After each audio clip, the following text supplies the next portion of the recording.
Good morning, everybody, and welcome to Conversations with the Soul. Oh, let's adjust this a little bit. That's a little bit better. Welcome to Conversations with the Soul. I'm Rita Hickman, and I'm a body-mind expert. I'm a shiatsu massage therapist, and I'm a master intuitive healer.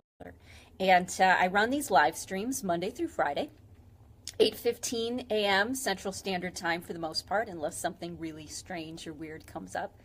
And I do a new topic every week. And the topic is designed to, my specialty, good morning, Vanessa. My specialty is taking the mystical and making it practical. You know, it took me a long time to own the fact that I worked with energy. Good morning, Janice. Because it always seemed something that was so intangible. Hi, Kathy. It always seemed something that was so intangible, something I couldn't wrap my hands around.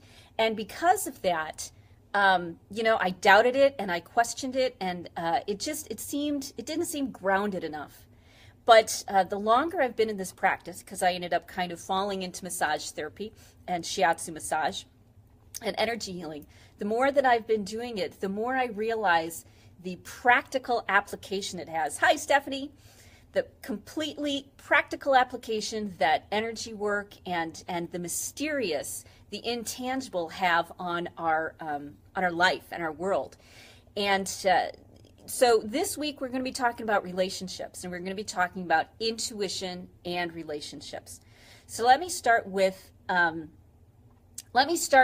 a story, with a book, and it was by Neil Donald Walsh. Good morning, Mary Jane. Nice to see you. And, he did the books Conversations with God, and he also came out with a children's book called The Soul and the Sun. And The Soul and the Sun, good morning, Maria, was about this little angel that was up in heaven, and all the angels got to choose, all these souls actually, not angels, all these souls got to choose the experience that they wanted to have next on earth. And, all these souls were choosing a wide variety of things. And one raised their little hand and said, you know what, I want to have the experience of forgiveness. And God said, you don't want to have the experience of forgiveness. Do you know how hard that is? Do you know how difficult it is? Do you know how that'll rip you apart? Do you know, you do not want to have the experience of forgiveness. And the little soul kept saying, no, I really do. I want to have this experience. So finally, after badgering and pestering, God relented and said, well, you can have the experience of forgiveness only if another soul agrees to be the one to do that terrible, awful, horrible, unforgivable, betrayal, breaking of the heart, ripping you apart sort of thing to you. Because, it's quite a burden. It's a very heavy burden to be the bad guy. It's an extremely heavy burden to be the one that hurts somebody else, because everybody hates them. It's tough to know that you're the one that's broken somebody's heart, that you're the one that's bullied and victimized somebody. It's hard to carry that burden and to be that soul. And so one soul did agree. They said, you know what? I'll be the one. I'll be the one that does that thing to you that you have to forgive.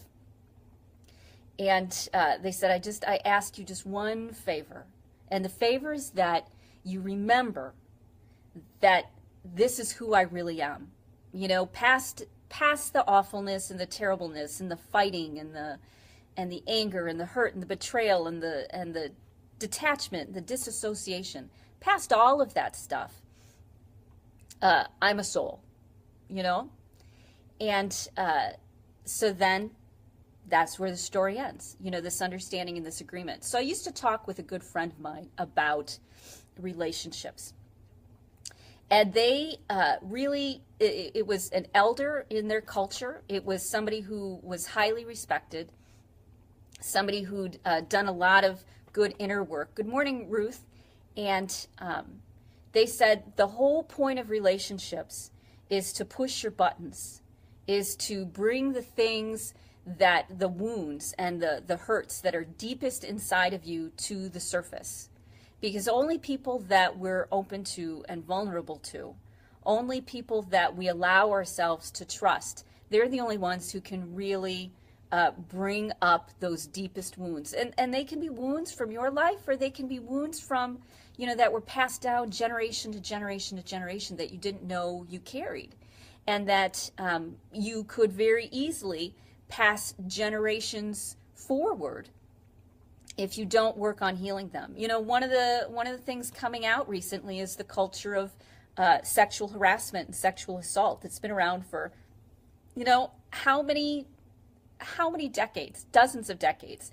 The casting couch, and you know, in media and in Hollywood, and what women have to do in order to survive and in order to raise their kids, and when they're struggling. You know, this is a culture that's been developed.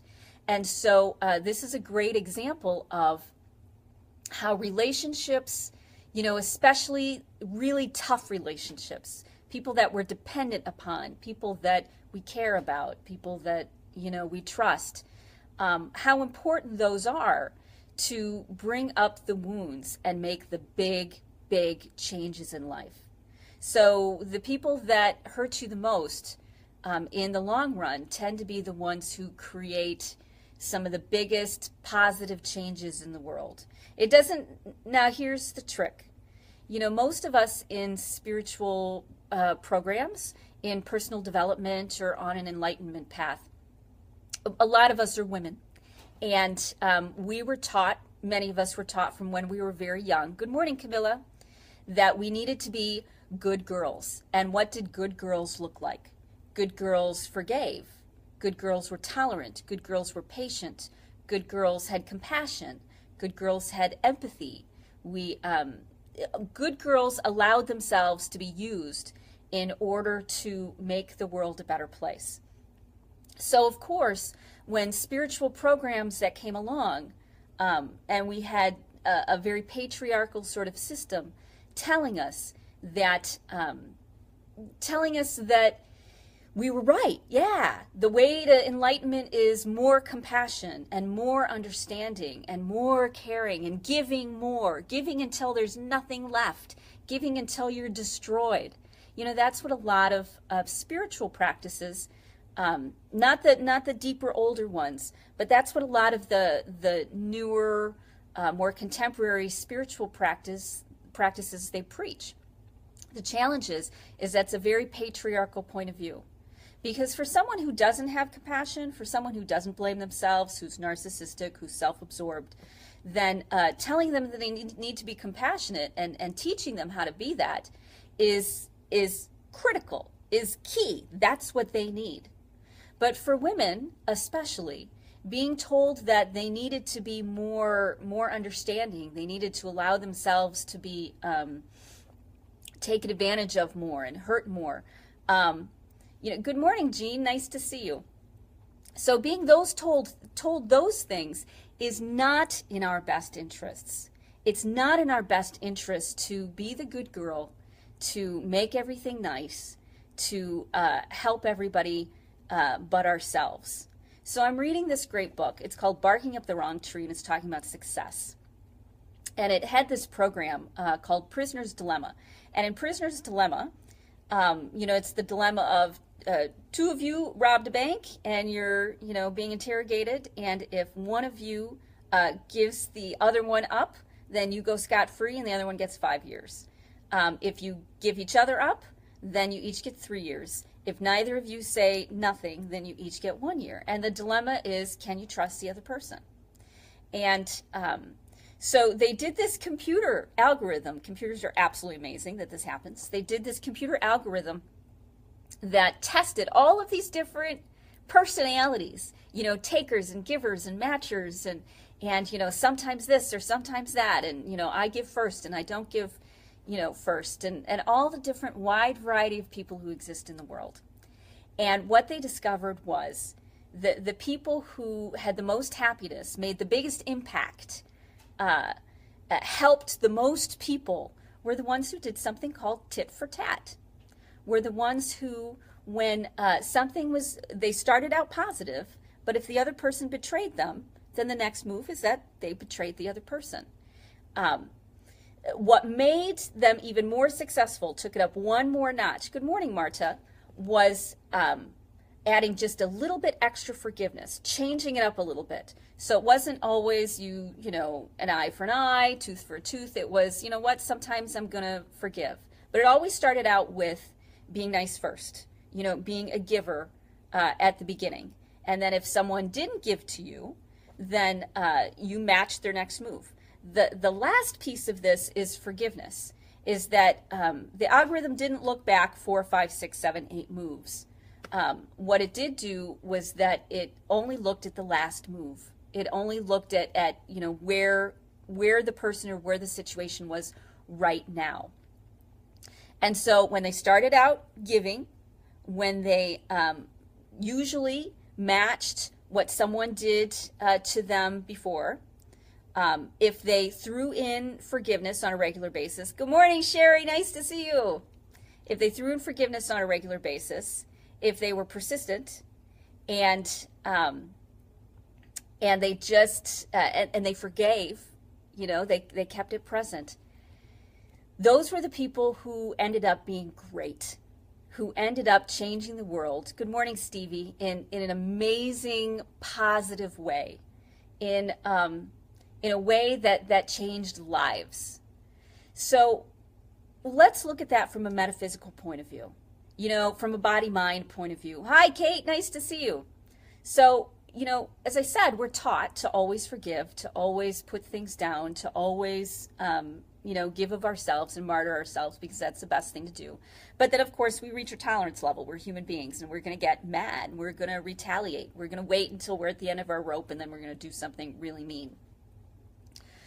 So that's not a direction from, according to all of this research, that really makes a big positive impact in the world. Because what we do when we wait, when we show an overabundance of giving, and we burn ourselves out until there's nothing left, is that we don't teach anybody else. We don't teach the takers, we don't teach the matchers, we don't teach the people who are jaded, we don't teach them what they could really achieve if they cooperated and if they collaborated. Because 10 to 1, we know that negativity, negative things, make a much bigger impact on our psyche than positive things. We all want $1 million, but we are more scared of losing our house and going bankrupt. And that will motivate us more than making millions and millions of dollars will. So, you know, framing it to realize that when we allow people to take everything that we have, when we give everything that we have to other people because we're told that's who we need to be, and that's the path we chose, a path that said sacrifice no matter what, it's not in the best interest of everybody. Because then, as I said, it doesn't bring the whole vibration up. It doesn't bring the whole world up. So that tit for tat was the most powerful, transformative attitude to have in the world. So what does this have to do with your intuition and your gut? So, okay, when you love somebody, you have their best interests in mind. You want them to evolve as a human being. And actually that kind of, I think, is my core, and I think is the core of a lot of women. We look at the world and we really have their best interests in mind. We really want them to succeed. We want us all to raise up. We want us all to have this higher vibration and collaborate and love one another. Can't we just get along? Can't we all just be happy? That is our underlying driving motivation. But we've been duped into thinking that that is the right way to go. And that's part of the reason we question ourselves. When something happens, you know, intuitively, we're like, I need to draw a line. I need to say something. I need to, you know, do whatever it needs to do, even though that'll make me bad. That will make me intolerant and inflexible. And that will make me just like the person that's been doing this thing to me. And I don't want to be just like them. So I'm going to work harder and sacrifice more and have a lot of guilt about how I'm not good enough and give a little bit more and burn out a little bit more. That doesn't really love the people that we love, because that doesn't show them and help them learn the heights they can reach when they know how to get along, when they know how to have social skills, when they know how to have relationship skills, when they know how to help other people be happy, and when they know how to make themselves happy. You know, so we have to start reframing about, whoops, sorry about that. Yeah, it does sound like our conversation Saturday, Sherry. You know, we have to start reframing how we look at negativity, how we look at protecting ourselves, and how we look at loving the world. It's not all roses and unicorns and you know, caramel popcorn. It's the tit for tat. That now the reason forgiveness added that extra little emphasis for success in life and making impact. Good morning, Annette. The reason it did is because it showed people that it's good to forgive. You know, that when you forgive, that we're all human. We all make mistakes. We all screw things up. We all have problems. We all have bad days. We're all confused and misunderstood and overreact. And it's okay. It's not okay all the time. It's not okay on a regular basis. But it is okay. You are okay, just the way that you are, because you're a human being. So that's why that little piece of forgiveness came in. So the next time that your intuition comes up in your relationship, first of all, take a step back. You know, get your head out of the game. Stop trying to figure out what's going on and what's the best thing to do and how should I handle this and what does this mean and oh no. Stop thinking about that. Shift your thought to a new paradigm, which is, you know what? Both the good and the bad are good. So which one do I want to do right now? You know, if I do good, well, then it'll give them the sense of forgiveness. It'll give them the sense of tolerance and compassion and understanding. If I get mad and I emotionally or energetically punch them in the face, that will have a very powerful positive effect too. They're both good. That's the point I'm trying to make. So your intuition will lead you in a very positive direction, especially if you get your head out of the way. So if you love people, then it comes down to a body sense. It comes down to what your body tells you, what your gut tells you. Because your conscious mind is like 2 tablespoons of your brain, okay? You are getting millions of pieces of information from not only from your mind and your senses, but your heart has sensory, you know, sensors. Your gut has them. Your cells have them. Your skin has them. You are a vibrating radio antenna that picks up millions of bits of information. And your conscious mind only lets you know of about, 6 or 7 of them. So your intuition, your felt sense, will guide you very, very well. Now, a lot of people say, well, I'm worried that when I feel something that it's my old past and I'm sabotaging myself and I'm going to do something wrong. Hi, Diane. Nice to see you. And we don't trust our intuition. We don't trust ourselves. That is so common. That is so normal. Because that's when we get our head in the way. If we accept the belief that we really can't screw it up, okay? You really can't do it wrong. That the negative and the positive will have an important, powerful effect. That gives you permission to feel what your body is telling you. Because your body is your subconscious. It's your body mind. It's the part that's sorting through and filtering through all of the information that's going on and speaking to you. Now, sometimes those reactions are very strong and very powerful. You know, they overwhelm you and they don't feel good. And for those reasons, it's always really good to self-reflect on your intuition as well. You know, don't just follow your intuition and let it go. I can't tell you how many times I've been hurt, let's say, because people reacted, and I'm sure you have too, because people reacted and they didn't self-reflect on what was going on. Instead, they were projecting onto me their reaction. That's because their intuition hadn't evolved yet. Your intuition is correct, but it's also based on the experiences that you've had up till now. And when someone hasn't been conscious and present to enough life experiences of being the victim and the victimizer, of being the bully as well as the one that's been downtrodden, of being the one who's been assaulted and the one who's been doing the assaulting. When we haven't allowed ourselves to have the full range of what it's like to be a human being, with all the good, the bad, the ugly, and everything in between, then our intuition is not as sharp as it needs to be because it's based on limited information. It's like, reading the encyclopedia, which is what a lot of self-help stuff is about. Reading the encyclopedia and thinking that you know everything about the world, because you don't. Until you've been on both sides of the fence, then you understand what it's like, and then your intuition gets better and better. So if you want your intuition to get better, the key is to have more experiences. And this is almost like an overview of what this week's going to be about. We're going to pick specific topics, and later this week we'll talk about strengthening your intuition so that you can move yourself in a more positive direction and have bigger and bigger and bigger impacts on the relationship and the people in your lives. So today's point is, get out of your head, stop questioning everything. Good morning, Susan.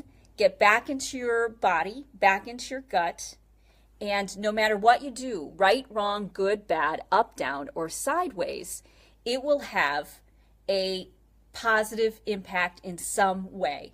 You may never know what that positive impact is. You may never know that because you got mad at somebody, it meant they didn't go home and get mad at their spouse. So I've had people that I've worked with in the past. Good morning, Janine. Nice to see you. I've had people that I've worked with in the past, and one of the beautiful things about having them in their lives, in my life, is that they made me really mad. They were somebody that I could get very mad at, which meant that I could move my mad out of me. I could explore, and they gave me, because they were so mean to me, because they were such jerks. It's like it gave me permission to explore that side of me, because it's like, look, it's going to be 10-1. You have done all of this crap to me, so yes, I can get away with snapping at you and snarking at you and saying the thing that I would never say to anybody else. I can get away with it. And so people who cause me to react are one of the biggest blessings in my life, because it means that with the people that really need me to nurture and nourish and support them, I can be present for them, because I already got rid of my mad with somebody else, somebody who it's not going to directly impact their life. They aren't dependent upon me, and even if I never said anything or did anything, it gave me permission to think the thoughts, to be the person and explore that side of my humanity too. That aspect of me that maybe I've pushed down or hidden or denied or ignored or cut off. So when people trigger you, it gives you, as I said at the very beginning, we're coming all the way back around. When people trigger you, it's a beautiful, amazing thing, because it gives the thing which is causing the most adversity in your life to come forward so that you can heal it. And even if it wasn't yours, even if it wasn't from your life, if it was from, your lineage or something that was imprinted on you, having them in their life, having this person trigger you and make you mad and hurt your feelings and make you into a crazy human being is healing you, is healing the world, and is making the world a better place. And when you trust your intuition, what your body mind is telling you, and go with the paradigm, go with the idea or belief that tit for tat, is the best way to make a powerful, positive impact on the world, then it gives you permission to really grow as a human being. So, message for today, if you really love somebody, trust your intuition, because it's always having a powerful, positive effect, and your intuition knows a heck of a lot more than your conscious mind does. So I'm looking forward to seeing everybody for the rest of this week. If you love this, share it, follow me, like it, come back tomorrow, because you're part of the tribe and you're part of the conversation. And this isn't all about me. This is about how we engage together and how we create something that's better and bigger than ourselves. So if I triggered you, great. I'm glad I could be that person. If I didn't, if I got you thinking in a new direction, I'm glad I could be that person too. So have a great rest of your day. Stay warm. Here from Northern Illinois. Ciao.